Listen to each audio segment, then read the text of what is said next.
Olá, sejam muito bem-vindos a mais um podcast Não Foi Sorte. Eu sou Luciana Danfer e hoje minha convidada é atriz, cantora, dubladora, professora também, maravilhosa esta mulher, Júlia Nadruz.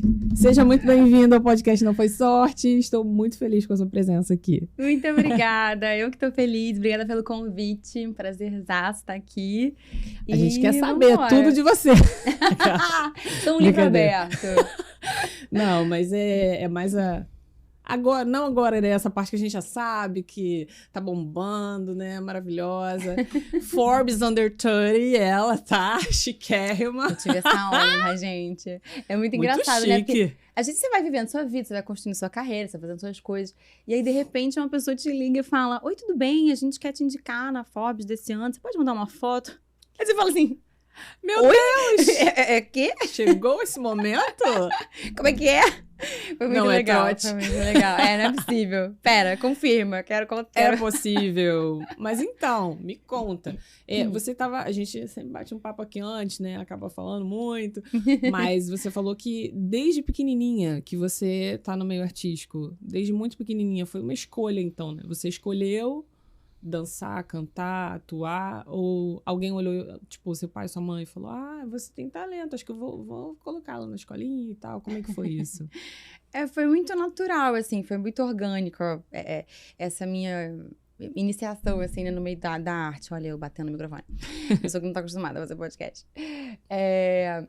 Mas, assim, eu comecei muito num lugar de hobby, assim, porque eram coisas que eu gostava de fazer. A minha mãe, ela tinha já um contato com dança, né? Ela tinha sido bailarina e tal, quando mais jovem.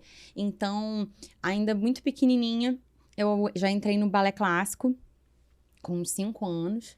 Assim, bem novinha mesmo. Essa história é engraçada, eu vou contar resumidamente. Mas, assim, o que aconteceu foi que, quando eu era pequena, eu era muito levada, né? Eu adorava subir em coisa, fazer o que não deve, né? Uma criança com saúde. Uma criança saudável, exato. Explorando o universo. E aí, um dia, eu caí de uma beliche de cabeça no chão, com 5 anos. E aí, eu tive uma suspeita de traumatismo craniano. E aí, o médico falou, olha, ela tá bem, mas coloca numa natação, num balezinho, pra gente ver se a coordenação motora tá ok. Então, entendi. Assim... Como minha mãe já gostava, tipo assim, eventualmente ela ia acabar me iniciando na dança, mas aí foi o empurrãozinho que tava faltando, e aí eu comecei com 5 anos. Olha que doideira, né? Cara, muito louco isso, né, cara? Um super tombo. Gente. Tá vendo? Há males que vem pro bem, tá vendo? Não, com certeza. Esse é um clássico. Com certeza, eu digo que é o empurrãozinho de Deus, né? De repente, sua mãe tava demorando muito. Ela bota essa garota logo Bora! No balé pra ela ser descoberta pelo mundo, esse talento. E aí, a parte de música, de canto, eu comecei cantando em coro na escola que eu estudei a minha vida toda, em Garriga de Menezes, em Jacarepaguá. E... tem coral? Tem, eles têm aula de canto coral lá. E sempre tiveram, né, desde que eu era pequenininha. E eu fiquei enlouquecida com o coral da escola, assim. Foi amor à primeira vista. Eu falei, nossa, eu quero fazer isso, eu quero fazer isso. E eu era muito novinha ainda pra entrar, porque pra entrar no coral mirim tinha que ter mais de 10 anos. Não é tão mirim. Exato. E eu entrei na escola com uns 7. E aí a gente morava colado com a escola, muro com muro, assim mesmo. Então, todo sábado, quando o coral ia ensaiar de manhã, eu ouvia do meu quarto eles cantando. Então, eu acordava cedo, abria a janela, pegava minha apostilinha de música e aí ficava cantando junto à distância. Gente, que legal! E aí a minha mãe viu, aí ficou sensibilizada, assim, falou... Aí foi conversar com a maestrina, falou, olha, ela tá fazendo isso. Será que não tem mesmo como a gente colocar ela mais cedo? E aí foi. Aí cantei muitos anos em coral. E aí, só depois de ali, com uns 16, 17 anos, é que eu comecei a fazer aula de canto já mais voltada para teatro musical, aula particular, esse trabalho. Quando que foi seu primeiro trabalho, assim, cantando ou atuando? Trabalho mesmo foi em 2009, uma peça chamada Os Melhores Anos das Nossas Vidas. Foi direção da Bia Oliveira, a gente ficou em cartaz no Teatro Clara Nunes, no Shopping da Gávea. Era uma peça do Domingos Oliveira. Inclusive, no elenco, tava uma galera que hoje em dia é bem conhecida do público aí. O Bruno Gissoni, o Rodrigo Simas, que legal. o Era Felipe infantil? Simas. Não, era uma peça adolescente. É um adulto teen, assim, né? Infanto juvenil. Não é infanto não, né? Mas pro... Era pro público jovem, assim. Não chegava a ser infantil. Uma peça do Domingos Oliveira. Que fala sobre conflitos adolescentes e tal, nos anos 50, passada nos anos 50. E essa foi a minha primeira peça profissional. Foi aí que eu comecei. E graças a Deus, a coisa foi... Nunca mais parou? Nunca mais parei. Gente, que legal. Você nunca cogitou ter outra profissão, então, né? Cogitei. Cogitou. Isso é legal, né? Vai, conte. Eu comecei a faculdade de Direito, não é FRJ. Cheguei a fazer 1 ano. Gente, mas não tem nada a ver, né? Era o plano B? Era o que você pensava assim, se não der certo... É porque assim, né, eu acho que você como, né, também artista e tudo mais, a gente sabe que não é uma profissão tão incentivada pela sociedade no geral, né? É que pode dar muito certo quanto pode morrer na praia, né? Sim. E você foi muito inteligentíssima, né? Passou pra FND, aí foi lá cursar. Quando você desistiu, quer dizer, me conta primeiro, né? Aí você fez, como é que era fazer direito? Tipo assim, eu sempre gostei. Amei dançar, cantar, interpretar, uma coisa que tá na minha vida desde muito cedo. Mas é aquilo, eu vivia num universo, né, onde ninguém cogitava, tipo assim, você já pensou em investir nisso profissionalmente, né? Tipo assim, não existia possibilidade, assim, na minha cabeça de adolescente ali, de assumir isso como uma carreira, né? Como uma profissão. Eram hobbies, eram coisas que eu gostava de fazer. Tipo, meu irmão fazia judô, eu fazia balé, entendeu? Era meio isso. Mas quando você entrou pra FND, você não tinha feito essa primeira peça profissional ainda, ou tinha? Foi ao mesmo tempo. É o FRJ, aqui no Rio. Eu sei, FND. A Faculdade Nacional de Direito, é verdade. Foi ao mesmo tempo, porque eu, na época de vestibular, assim, aquele momento, né, que você... Tá, beleza, 3º ano, você precisa escolher uma carreira, né? Aí as pessoas te dão, assim, uma lista de opções meio restrita, essa que é a verdade, das profissões mais tradicionais, né? Das que podem, né, te dar um futuro. Exatamente. Se você é muito ousado, uma arquitetura, uma publicidade, um jornalismo, assim, né? Então... Como a minha família é a família por parte, né, do meu pai, tem muitos advogados, muitos que seguiram essa carreira, eu acabei me inspirando, falei, é legal, acho que eu vou curtir, né, sei lá, eu tenho uma coisa de um senso de justiça muito forte, então eu quero ser juíza, tipo, já achei que eu ia virar juíza. Né? Aí eu falei, beleza, vamos lá, vou tentar, mas eu sabia que eu não estava, assim, muito certa dessa escolha ainda. Então, eu falei, então eu vou parar aqui a minha vida, assim. Parei tudo que eu gostava de fazer, né? Todas as aulas, né? De dança, de canto, de interpretação. Mas eu falei, não, vou focar nesse ano para eu... estudar, né? Conseguir passar numa faculdade pública. Minha mentalidade era essa. Porque, assim, meus pais não têm que arcar com essa despesa. E se eu resolver desistir, se eu não gostar... eu não comigo é tanto mesmo. Prejuízo. Exatamente. Eu não fico me sentindo culpada, né? Deles estarem ali investindo e tal. E eu abandonar no meio do caminho. E aí foi isso. Aí eu fiz esse 1 ano de faculdade, só que quando eu passei no vestibular, eu coloquei como opção mesmo para começar no 2º semestre. Porque aí eu falei, eu vou compensar esse ano todo, que eu passei longe de tudo que eu gosto de fazer. Gente, super planejada, metódica. Eu vou estudar, eu vou passar, vou ficar 6 meses só me recuperando desse tempo. Exato. Que eu não deixei a arte ficar na minha vida. Aí eu fiz foi uma moeda de troca. Eu falei, pai, mãe, passei na faculdade pública, né, para direito, tenho 6 meses de férias, em troca eu quero cursos de teatro. E aí foi assim. E aí eu fiz vários cursos, fiz uns cursos na Cal, comecei estudando tablado, aí comecei a fazer cursos de teatro musical. E as coisas aconteceram muito rápido. Assim, eu comecei a fazer e aí vi que eu tinha muita aptidão para aquilo, e aí os professores começaram a observar e falar, cara, você tem realmente chance de entrar no mercado de trabalho, você tem um material muito legal a ser lapidado, a ser trabalhado. E as coisas foram acontecendo. Então, em 6 meses, eu já tava na minha primeira peça profissional. Então, eu comecei Antes de começar a faculdade... o primeiro semestre, né? Foi, tipo, junto. Caramba. Foi, tipo, junto. Como é que era isso? Estudar direito e tá em cartaz na peça. Que loucura. Foi insano isso. Então, foi um ano na faculdade que eu vou confessar aqui pra vocês, tá? Eu levei, assim, bem na barriga.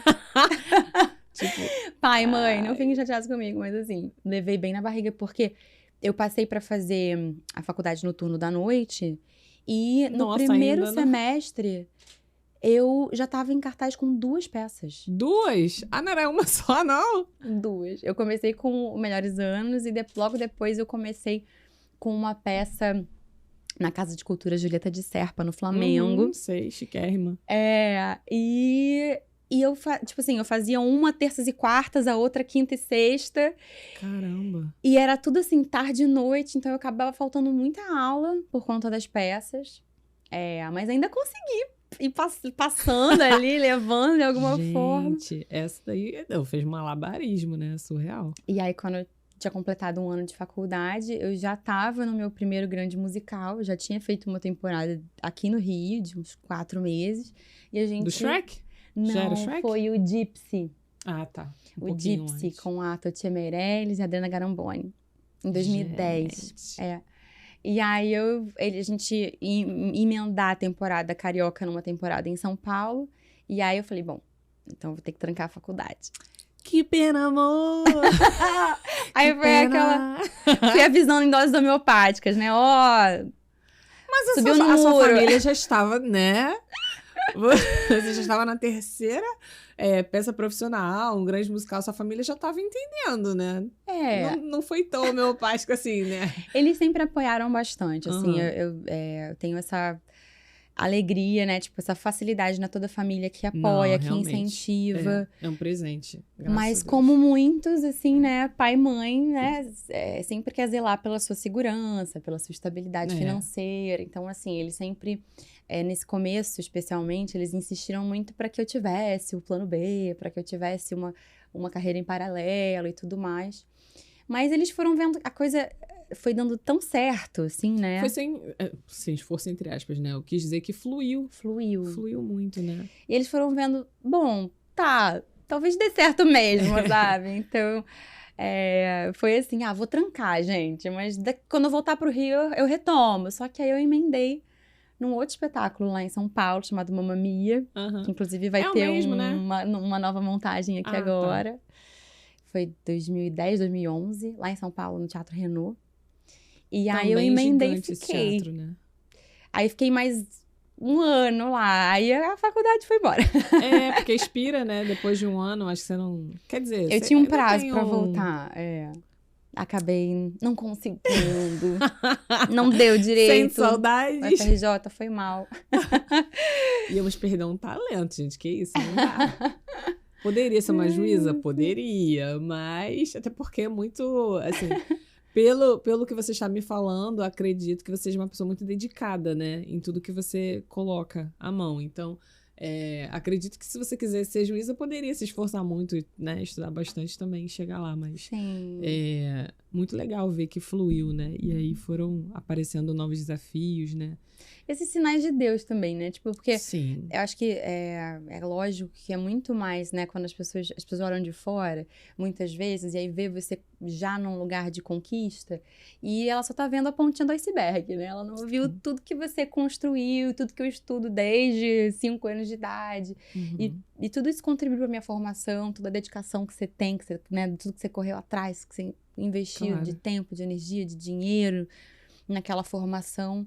Mas eu acho que, não sei, né, na minha espiritualidade, eu acredito muito que quando as coisas, quando você tá no caminho certo, meio que Deus vai abrindo, né? Sim. Tipo, vai mostrando pra você que, te confirmando, né? Esse caminho, ele dá pé, né? Ele te confirma como as coisas vão acontecendo e vão fluindo. Então, eu recebi isso como um sinal, tipo, poxa, olha só, Deus tá me falando que aqui dá pé, né? Que aqui tá legal, que aqui é um caminho que flui, que não é sofrido, né? Então, eu confiei.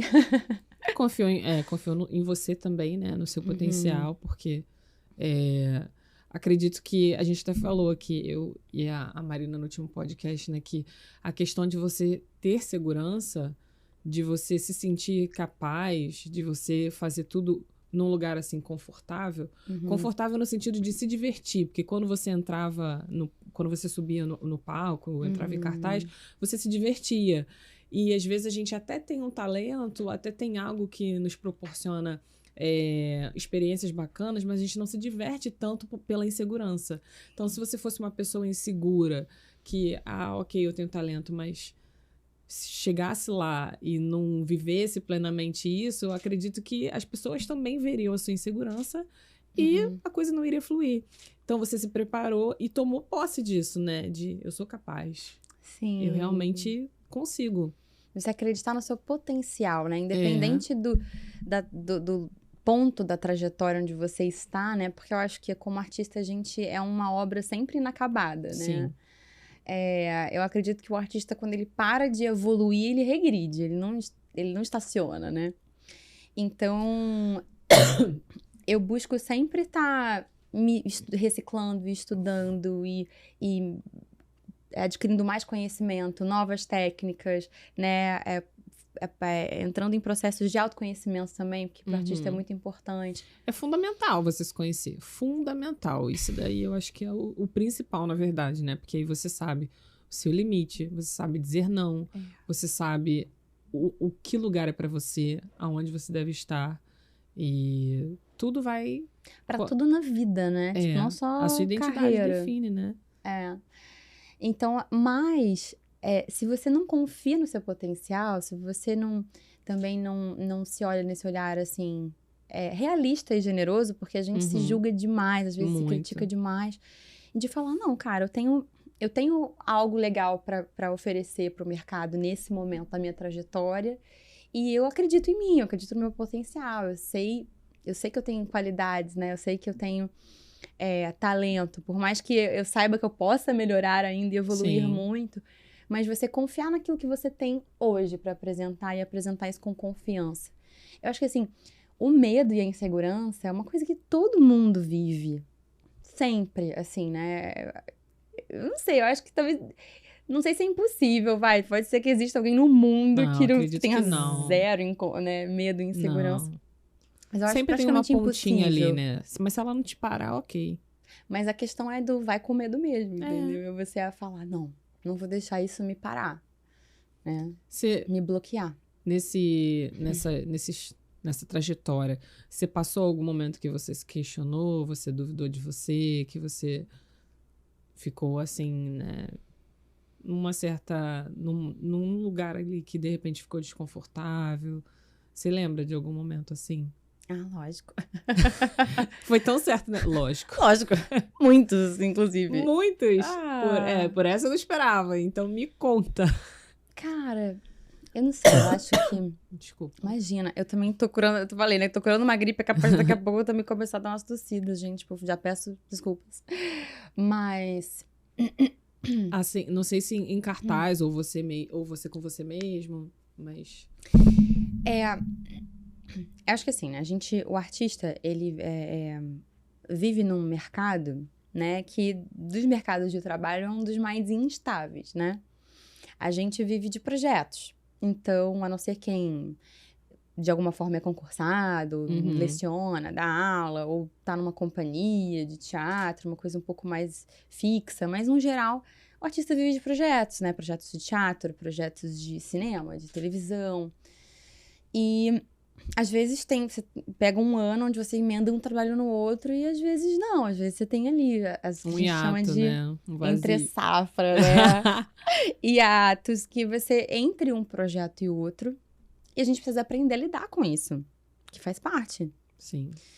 E lidar de várias formas, psicologicamente, emocionalmente, financeiramente também.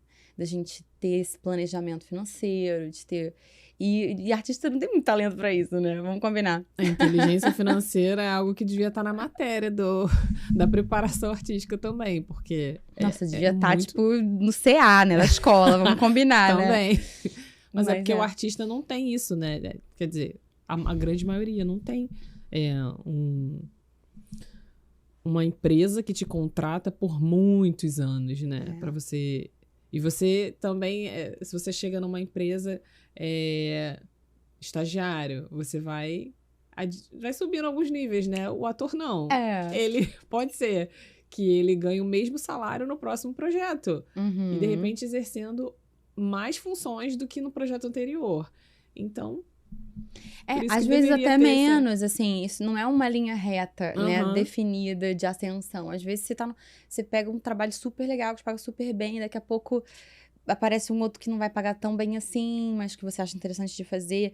O que eu acho muito importante pro artista é ele ter um planejamento de carreira. É claro que isso é difícil quando você depende financeiramente, né, e quando você tá num momento ruim, né, nesse sentido, porque você vai ter que aceitar qualquer coisa pra você se sustentar. Ou pra você ser visto, né? Porque também, se você não é visto, não é lembrado. Não faz aquela rede de aquele networking que pode te abrir portas para um próximo trabalho. Mas isso eu já considero até planejamento de carreira mesmo, no sentido de você vai colocar ali na mesa todas as possibilidades que aquele trabalho vai te trazer, né? Então, beleza, às vezes aparece um trabalho que vai te pagar muito bem, mas a sua visibilidade às vezes não vai ser tão incrível, o seu papel não é tão bom artisticamente, aquilo não vai te satisfazer tanto assim. E às vezes já aparece um trabalho que, nossa, é o papel da minha vida, tipo, artisticamente eu vou ficar muito feliz, mas a grana não é tão boa assim. Ou, tipo, nossa, é um grupo de pessoas que eu admiro, que eu adoro trabalhar, que eu me sinto respeitado, que eu me sinto, né, cuidado. Mas a visibilidade não é tão boa assim. Então, assim, eu acho que você tem que entender o seu momento de vida pra entender se aquele projeto ali vai te agregar naquele momento ou não. Independente de você avaliar só financeiramente, né? Sim, sim. É porque você tá construindo uma carreira, não é só eu tô aqui pra ser visto. É uma carreira. Todos os lugares que a gente se coloca fazem parte da nossa construção, de quem nós somos enquanto pessoas, enquanto artistas, né, enquanto profissionais. Então, aquele trabalho, por menor que seja, ele representa muito. Sim. Agora e daqui a alguns anos. Total. Todas as pessoas com quem você fala, de repente você não tem nem fala, né? De repente ali é só coreografia, mas é trabalho. E aí no trabalho a gente precisa considerar todo o cenário, né? Tudo que vai me agregar, tudo que vale a pena. E os contatos que você vai fazer. Todos os sacrifícios também, porque a gente faz sacrifícios. Então, dói um pouquinho, né? Não é pra ser fácil, tranquilão. Dói um pouquinho também. Mas a gente tava no perrengue. Aí assim, você se questionou. Por exemplo, no começo da minha carreira, eu tive essa sorte de emendar um trabalho no outro e fazer muita coisa. Então, eu passei os primeiros, 2 anos de carreira trabalhando sem parar. E aí, um belo dia chegou minha primeira entre-safra, né? E aí eu fiquei desesperada, né? Tipo, não, pera, como assim não tem trabalho, né? Tipo assim, como assim eu vou ficar sem trabalhar? Né? E ser muito jovem, você não sente necessidade nenhuma de tirar férias, né? Inclusive. Você tinha quantos anos? Eu tinha 19, 20. Eu comecei a trabalhar Nossa, com bem novinha, 18. E aí eu falei, cara, não, pera. O que eu faço agora? Como assim? Isso acontece? Isso acontece, é ótimo. Isso vai acontecer, eu não vou emendar sempre. E aí você se pega naquele momento, você fala, tá, pera. Não juntei dinheiro, né? Tipo assim, eu já morando sozinha em São Paulo. Porque eu fui pra São Paulo muito, muito cedo, por conta dos musicais e tudo mais. E eu falei, cara, tá, pera, então vou ter que reestruturar, vou ter que repensar como é que vai ser agora. Foi o primeiro sustinho, né? Mas isso a gente passa muitas vezes, e assim, mas eu acho que o que mais abala a gente nessa vida de artística, especialmente de teatro musical, onde você é constantemente testado, né? Você tá sempre sendo testado o tempo inteiro. né? Até você chegar num ponto da sua carreira onde você é convidado pra fazer uma coisa, onde alguém te vê, gosta do seu trabalho, já te convida pra alguma coisa. Você faz testes e mais testes e mais testes. E pra cada 10, 20 testes que você faz, às vezes você passa em um. E isso é normal na nossa carreira, né? A gente recebe muito mais não do que sim. E é muito difícil você encarar isso de uma forma pragmática. E entender que isso faz parte. E que não é porque você é horrível, péssimo e destalentado e que nunca vai dar certo, entendeu? E aí você... É muito fácil a gente cair nessas armadilhas de emburacar. Né? Nossa, eu sou incapaz, eu não consigo, meu perfil é horrível, ninguém quer. A gente assume toda a culpa, assim, né? De tipo assim, eu não passei porque eu não sou bom o suficiente, porque o meu perfil é ruim. Porque, enfim, quando, na maioria das vezes, não tá ligado a isso, né? Tá ligado a 1 milhão de fatores. Em teatro musical, especialmente, porque você tem 1 milhão de habilidades que envolvem ali. Então, para aquele papel, a pessoa precisa ter um perfil físico X, precisa cantar até a nota tal, né? Precisa ter um estilo de voz, um timbre específico, precisa sapatear, dar cambalhota. Além do perfil físico, né? Que o personagem pede, porque como é musical, né? Tem já uma historinha ali a ser contada. E aí... Exato. Você tem que ter aquela altura, aquele, né? E aí também depende do quebra-cabeça daquele elenco, né? Então, às vezes, você tem tudo isso, mas aí eles fecharam com um ator que seria o seu par romântico que não combina com você, tipo assim, na cabeça daquele diretor. Porque, sei lá, o cara tem 2 metros de altura e você tem 1,5 metro. E não tem nada a ver com você, né? Então... o que tá fora, eu tenho aprendido, né? Porque isso aí a gente aprende eternamente, mas aquilo que você não pode controlar, aquilo que você não pode resolver, não dá pra você sofrer por isso, né? Tem coisas que estão além de nós. Então, foi lá, deu o seu melhor, fez o seu melhor teste, se preparou, teve, né, o seu tempo de estudo, fez o que você podia, ok. O impossível nunca é pra nós, né? O impossível sempre é pra Deus, porque, enfim, porque você acredita. Mas é tentar não sofrer com isso um pouco, né? Que sempre dói um pouquinho, menos. Né? Não acredito, né? É sempre chato você receber um não, né? Vou dizer que, de boa, que eu não ligo nem um pouquinho, né? Não, mas aí você fica ali, beleza, paciência, ok, vida que segue, foca nas minhas coisas, foca nos próximos projetos, nos próximos desafios e segue adiante. Durou quanto tempo esse primeiro susto? Assim, eu me sinto muito abençoada, de fato, porque eu nunca fiquei mais de 6 meses sem trabalhar. Acho que as poucas vezes que eu fiquei 6 meses, assim, sem um projeto grande, assim, né, que tivesse ali me preenchendo de fato a minha agenda, né, foram algumas poucas vezes na minha vida. No geral, você fica ali 3, 4 meses entre um projeto e outro, né, é natural. Só que aí entra muito também a dublagem na minha vida, né, que eu tô sempre fazendo, também tô sempre ativa na dublagem. A dublagem veio depois, né? Quando é que você achou, como que você achou esse caminho? Eu me formei em dublagem com 19 anos, ainda bem novinha. Aí eu comecei a trabalhar com dublagem aqui no Rio, só que aí eu me mudei pra São Paulo a trabalho com musical. E aí são mercados distintos, né?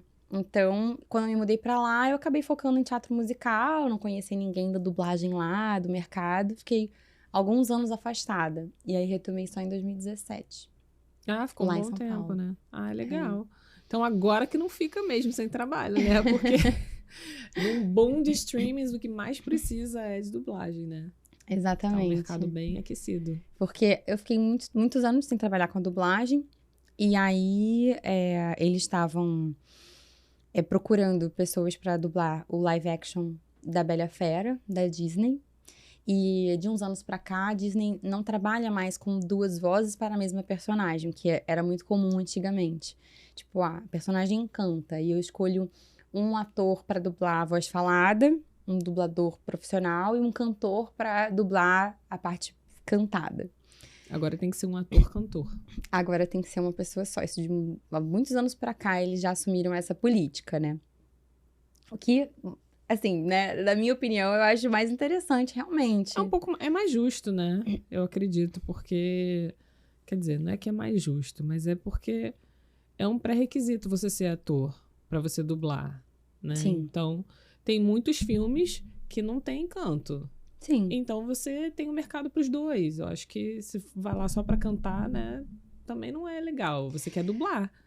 Então, você vai dublar as falas normais e cantar. Acho que é justo, né? Você abre um pouco mais o mercado de dublagem, que é muito fechado, né? Assim, as mesmas pessoas dublam muita coisa. Porque é uma panelinha, verdade. Você, diferente do teatro, por exemplo, onde você tem 1 milhão de pré-requisitos de habilidades, na dublagem você tem que ser bom dublador, você tem que ter uma voz que combine, né? Você tem que ser um bom ator, bom dublador. Então, isso te permite fazer muitos personagens distintos, né?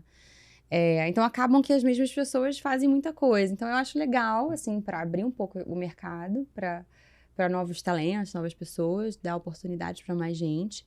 Mas eu acho também, assim, especialmente para quem assiste, né? Porque eu acho que, assim, você assistindo, eu percebo que são duas vozes diferentes, sabe? Tipo, causa um estranhamento, tipo assim, tá, não é a mesma pessoa que tá cantando. Né? Eu não sei, acho que você não embarca tanto na história, né? E aí eles estavam procurando atores-cantores e eles estavam procurando especificamente alguém pra dublar a Bella no filme. E eles já tinham feito audição com um monte de gente e a Disney não tava aprovando ninguém, tipo, não é parecido o suficiente com a voz original, que é da Emma Watson, não tá combinando. E aí foi nessa que eles começaram a buscar, assim, realmente gente de teatro musical. Porque, não, beleza, galera que canta e interpreta, vamos caçar no teatro musical. Então, me indicaram para esse teste, por conhecerem o meu trabalho do teatro. E nem sabiam que eu era dubladora, que eu era formada em dublagem. Olha, que legal. E aí rolou. Foi meu retorno aí pro universo da dublagem, foi com live action, dublando a Bella. Um super retorno, né? Nossa! Que a Bela e a Fera é gigante. Não, eu como a maioria das crianças crescidas nos anos 90, sempre fui louca por Disney, né? E a Bela e a Fera era meu filme favorito da infância. Gente, olha. Aí, eles nunca dizem, né? Pra que filme que você tá indo fazer teste. Então, tipo assim, eles me ligaram e falaram, oi, tudo bem? Acho que eles te convidaram pra fazer um teste pra um longa da Disney. Ah, eu falei, tá bom, beleza. Legal, vou lá. Aí eu cheguei lá e eu vi que era a Bela e a Fera. Aí eu quase tive um AVC, né, na hora, ok. Uma parada cardíaca. Eu falei, não, pera. Eu preciso respirar um pouquinho. Você já sabia tudo, né? Que ela quer. Qual o filme favorito, já sabia tudo. O pior é que não, porque eles propositalmente escolheram uma música original do filme, que ninguém conhecia. Ah, tá. Uma música, eles botaram algumas músicas novas, né? Diferentes do desenho. E aí eu tive que aprender na hora e gravar. Mas foi muito legal, Eu fiquei muito feliz. Passou! E passei! E aí, depois disso, eu fiz um novo teste, tá? Pra ver se minha voz combinava com o desenho. Tipo, com a personagem nos desenhos. E aí, passei também de novo. E aí, assumi a personagem. Hoje em dia, eu sou oficialmente a voz da personagem na dublagem. Da Emma em tudo que ela fizer. Não, da Emma eu fiz só no filme da Bella. Mas digo da Princesa Bella. Então, sim. Qualquer coisa que seja a Princesa Bella em desenho e tal, aí eu assumia a voz. Que legal, muito legal. E aí você, hoje em dia, trabalha bastante, né? Com dublagem e teatro musical. Sim. Fica permeando esses dois mercados, né? Sim, mas eu trabalho também com audiovisual também. Eu fiz meu primeiro trabalho em audiovisual foi 2015, que foi a minissérie da Globo, até que eu comentei com você antes da gente começar. Mas como atriz, né? Como atriz. Que eu fiz com a Mabel, né? Mabel César, que também é dubladora maravilhosa. Que a gente fazia a mesma personagem em fases diferentes. Eu gravei em 2015, e em 2017 eu gravei uma série do Multishow, chamada Secretária do Presidente. Uma série de comédia sobre política, muito divertida. E gravei Drunk History, do Comedy Central, que era uma série também de comédia, muito louca. E agora, recentemente, eu fiquei um tempo só no teatro, até porque só de Fantasma da Ópera eu fiquei em cartaz muito tempo. 1 ano e meio.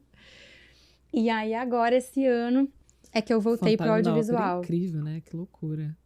Você fez o Teatro Municipal? A gente fez no Teatro Renault, lá em São Paulo. Foi só São Paulo, né? Foi só São Paulo. Ficamos 1 ano e meio lá, em cartaz. Caramba, muito tempo. E você chega a cansar? Não, né? Chega. Cansar um pouco, assim, de... quero fazer outra peça, quero fazer outro trabalho, quero... São muitas emoções, vai. 1 ano e meio de temporada, eu passei por muitas fases. Eu era apaixonada pela peça, eu amava a personagem, então eu cansei pouco, vai. Mas sempre tem aquele momento, né? Aquele dia que você fala, nossa, não aguento mais fazer. E aí, da semana seguinte, você já tá, uhul! Já se apaixonou de novo pela peça. Aí você vai assim, né? Você já passou algum perrengue de não ter voz? Já. Algumas vezes. Porque é muito tempo, né? Cara, por incrível que pareça, no Fantasma, em 1 ano e meio de temporada, eu nunca deixei de fazer espetáculo. Mas é muito comum. Assim, em outras temporadas isso já aconteceu. Você ficar afônica e... Cara, é porque assim, os artistas, né, eles têm muito receio de contar que ficou sem voz, ou que não ficou bem, ou que teve que deixar de fazer o espetáculo por conta de saúde, né? Porque o artista tem muito medo desse estigma, né? De, ele é frágil, ele fica muito doente, sabe? Tipo, dos produtores, dos diretores não quererem te escalar porque você vai faltar muito. Só que, gente, somos seres humanos, todo mundo fica.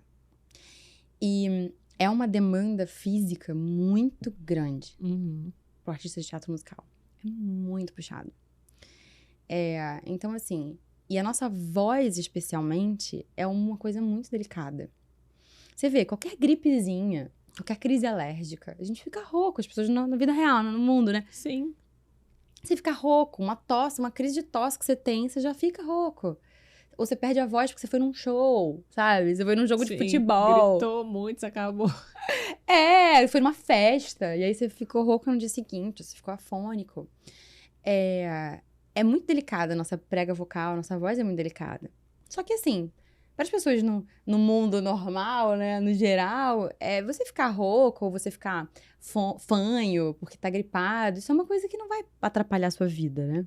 Não vai impedir você de trabalhar, de viver, de fazer coisas. Até pro próprio artista que não trabalha com música, com canto, você pode fazer uma peça se você tiver rouco. Você só não consegue fazer se você estivesse completamente sem voz. Teatro musical você não consegue. Você pode até estar bem fisicamente, mas sem a voz. Se você tá... Por exemplo, um espetáculo como o Fantasma da Ópera.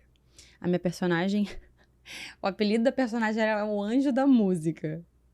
Ou então, tipo, o Barno, que eu fiz, né, ano passado e esse ano. Era Jenny Lind do Rochenol sueco. Então, tipo assim, você tem que ter uma voz perfeita. Sem nenhuma falha. Você não pode estar ligeiramente rouco. Você não pode estar... com nenhuma imperfeição, porque a personagem pede uma perfeição vocal. Então, inclusive, é por isso que em todas as montagens do mundo você tem 2 Christines, né? Você tem 2 atrizes para alternar a mesma personagem. Mas você alternava? Alternava. Sim. Então,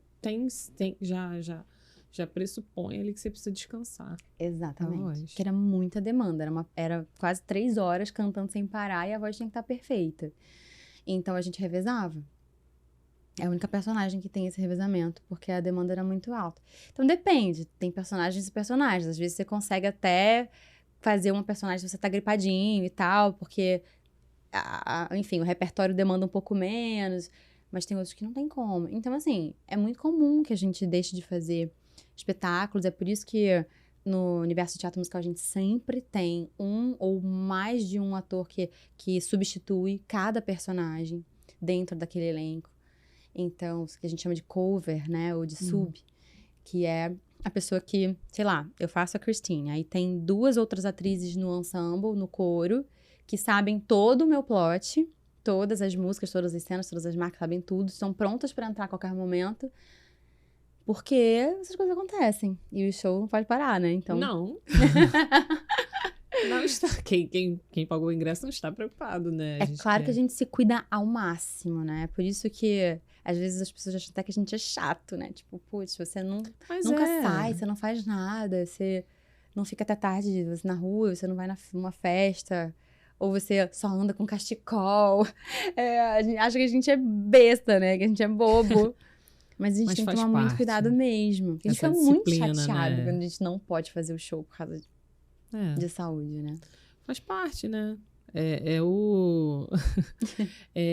a credibilidade que te dão depois, né? Uhum. É como o personal trainer que não cuida da saúde, que é obeso, e aí você não consegue dar muita credibilidade, né? Sim. Então, o ator que não cuida da voz, o seu templo, né? Que é o seu corpo, a sua voz, não tem como dar credibilidade. Então, você tá certa. É o seu... E, de fato, né? Disciplina. A gente não quer deixar de fazer, né? Nosso trabalho, a gente ama o que faz, a gente quer estar sempre bem, né? Então, a gente evita ao máximo.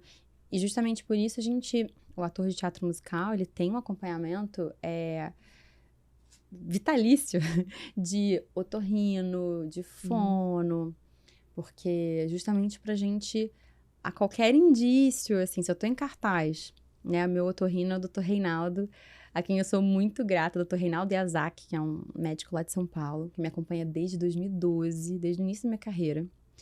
E, assim, ele é o meu médico do coração, já me salvou de inúmeros perrengues.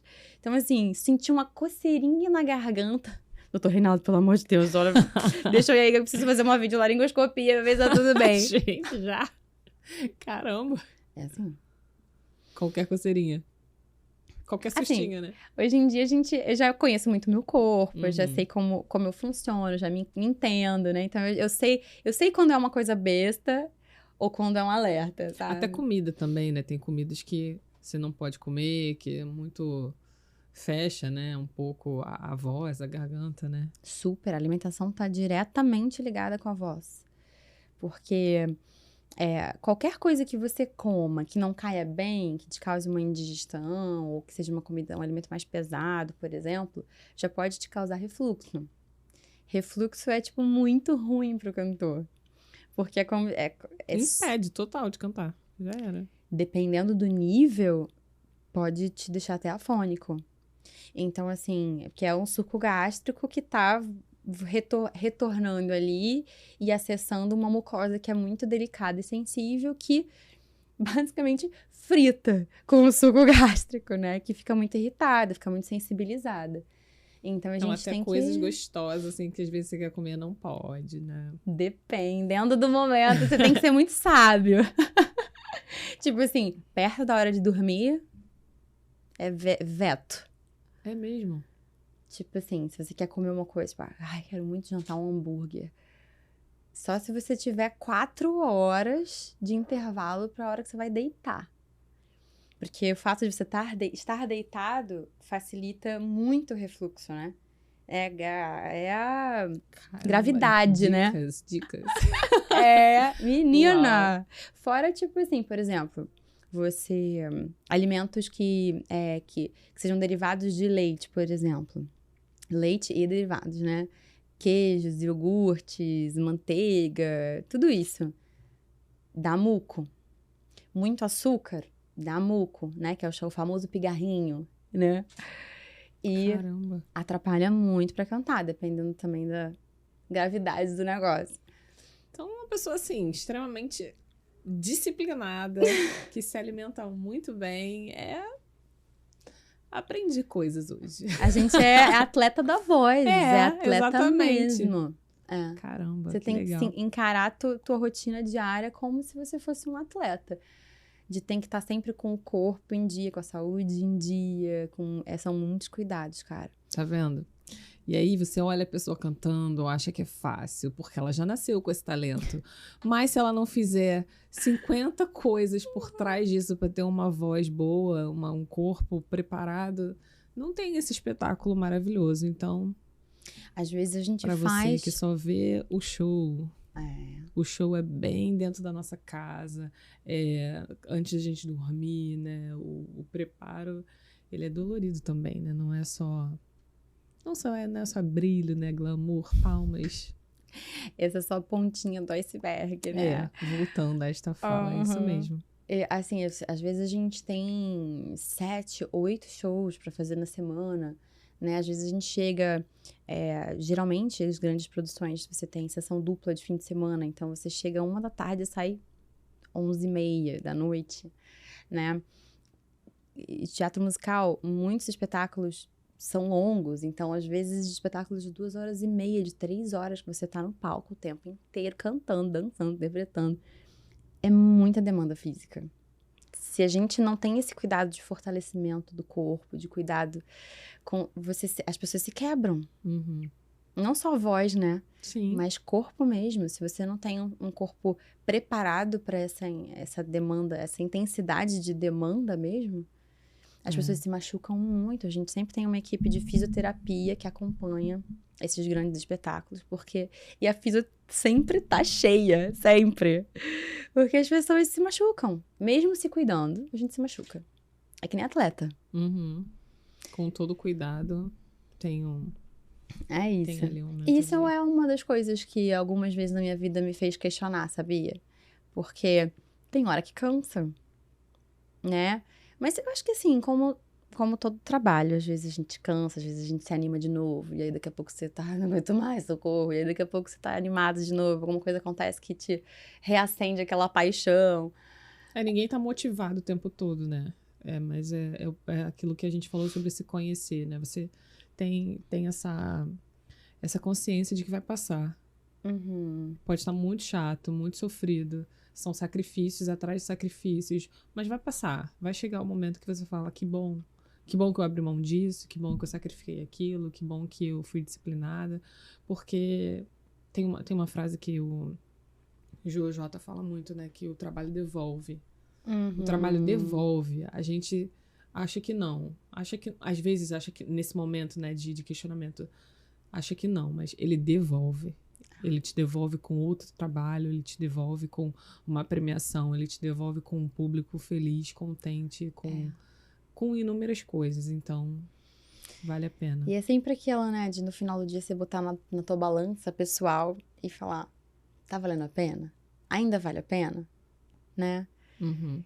E é isso, eu sou apaixonada pelo que eu faço. Eu amo, não só teatro musical, mas assim, eu amo ser atriz, né? Sim, atriz, dubladora, cantora, né? É um pacote aí. E professora fala, também, cara... porque depois... são tantas... Agora que você dá aula, né? E é muito bonito ver, assim, que tem esse lugar também de passar ensinamento, de preparar outras pessoas. É um caminho de servir. Quanto mais a gente serve, mais a gente cresce. Total. Chega uma hora na vida, né, que você vai acumulando conhecimento.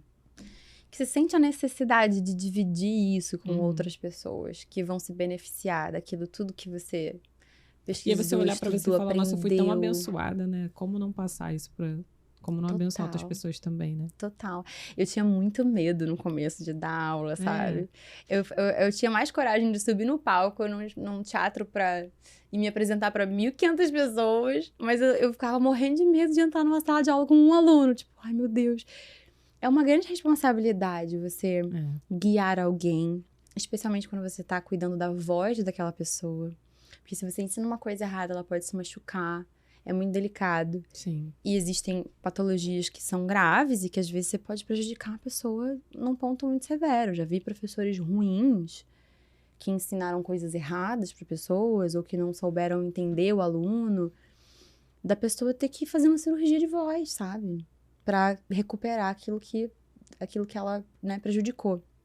Então, tipo, eu tinha muito, muito medo dessa responsabilidade, de, poxa, será que eu vou conseguir passar o que eu sei para essas pessoas? Porque já tá num lugar tão orgânico, assim, né? Tão dentro de mim já.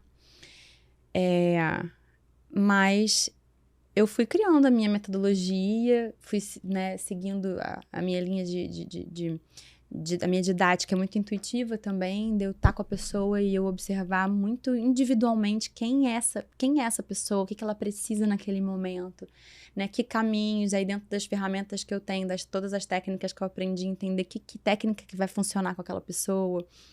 E Eu já dou aula desde 2018 e hoje em dia você vê teus alunos, assim, tendo dado saltos de evolução tão incríveis em 1 ano de trabalho, às vezes em 6 meses de trabalho, você vê a pessoa evoluindo tanto. Ou de alunos que começaram comigo no começo da pandemia, tipo, completamente cruz. E hoje em dia estarem entrando no mercado de trabalho. Que legal. Muito gratificante, É muito né? legal. É muito legal. Júlia, eu fiquei muito, mas muito feliz de você ter vindo aqui, de você ter compartilhado um pouco da sua história, de ter nos inspirado, assim, com tudo que você vem aprendendo e colocando, né, no mercado, levando sua arte, sua cultura, sua disciplina, seu modo de viver. Acho que a gente aprende muito e é muito nítido, né? É muito nítido que você pegou aquela sementinha que era no comecinho um talento e multiplicou.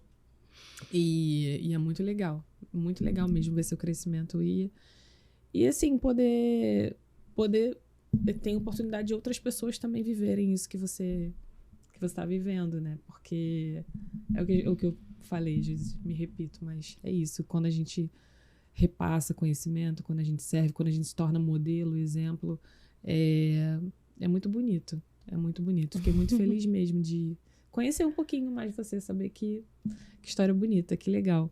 E que não foi sorte, né, gente? Porque não é. Não foi sorte. Muita dedicação e disciplina. Muita mesmo. Mas é muito legal, realmente. Assim, eu também estou muito feliz, muito obrigada por abrir esse espaço. Eu espero que, né, a minha trajetória, a minha história, né, meu ponto de vista possa auxiliar quem está aí assistindo. Sim. De alguma forma, inspirar as pessoas. Sem dúvidas. Sigam a Júlia nas redes sociais. Júlia Nadruz, Giulia com G. E vocês têm YouTube também, TikTok? TikTok, gente, eu tô caída de TikTok ainda. TikTok, eu ainda não cheguei lá. Eu também não. Mas ok, né? Ok. E tudo bem. Mas o meu Insta é julia.nadruz. E o YouTube também, Júlia Nadruz, tudo junto. Você vai achar lá meu canal, tem bastante coisa lá já. Sigam. Não foi sorte também. Assistam o episódio, compartilhem. A entrevista tá incrível e muita gente vai adorar. É isso. Até o próximo Não Foi Sorte, gente. Beijos.